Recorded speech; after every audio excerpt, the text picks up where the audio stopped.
என்னோட பேரு மனோகர். எனக்கும் என் பையனுக்கும் நடக்கிற இந்த சின்ன உரையாடல் தான் இந்த கதை. இந்த காலை பொழுதுல எங்களுக்குள்ள நடக்கிற உரையாடலை பத்தி நீங்களும் தெரிஞ்சுக்கோங்க.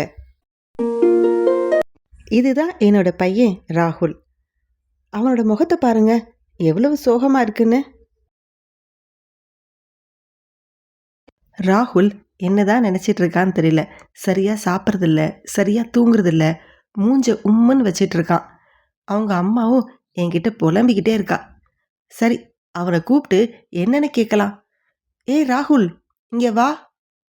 அட, அப்பா கூப்பிட்றாங்க, இந்த வரேன். என்னப்பா கூப்பிட்டீங்களா?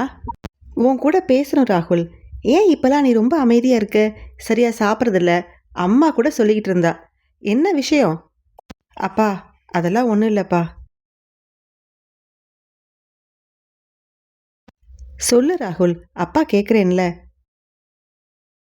அப்பா கிட்ட எதையும் மறைக்காத ராகுல், உண்மையை சொல்லு. உன் மனசுல இருக்கதை சொல்லு. என் கூட படிக்கிற பசங்க எல்லாரும் நல்ல வேலையில் போயிட்டாங்கப்பா. அப்படியா? அதனால என்ன? ஆமா, அதனால அதுக்கும் உனக்கும் என்ன சம்மந்தம் இருக்கு? அட போங்கப்பா, நான் தான் இருக்கிறதுலே கம்மி சம்பளம். அதனால என்ன? சரி சரி, எனக்கு இப்போ ஒரு டீ போடு. சரிப்பா, நான் போய் டீ போட்டு தரேன். சீரியஸாக பேச கூப்பிட்டுட்டு டீ போட சொல்கிறாரு. இந்தாங்கப்பா, நீங்கள் சொன்ன மாதிரி டீ போட்டு கொடுத்துட்டேன்.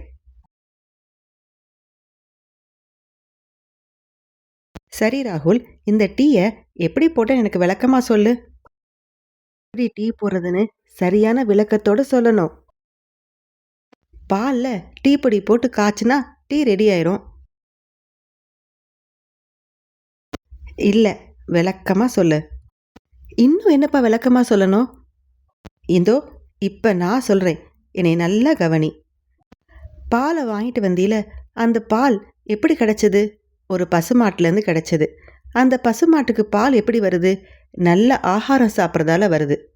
டீத்தூள் பற்றி சொன்னீல, டீத்தூள் எப்படி கிடைக்குது? ஒரு விவசாயி அல்லும் பகலும் உழைச்சி டீத்தூளை தயார் பண்ணுறாங்க. அது விற்பனைக்கு வருது. அதை நம்ம காசு கொடுத்து வாங்குகிறோம். ஒரு பால், டீ பவுட்ரு, அப்புறம் சர்க்கரை, இத்தனைக்கும் இவ்வளவு பெரிய ப்ராசஸ் நடக்குது. இப்போ யோசி, நீ எவ்வளவு உழைப்பு போடணும்னு.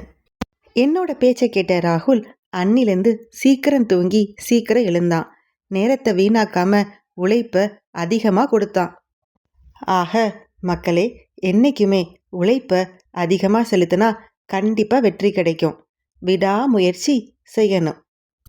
இந்த கதை உங்களுக்கு பிடிச்சிருந்தா லைக், சப்ஸ்கிரைப் அண்ட் கமெண்ட். நன்றி.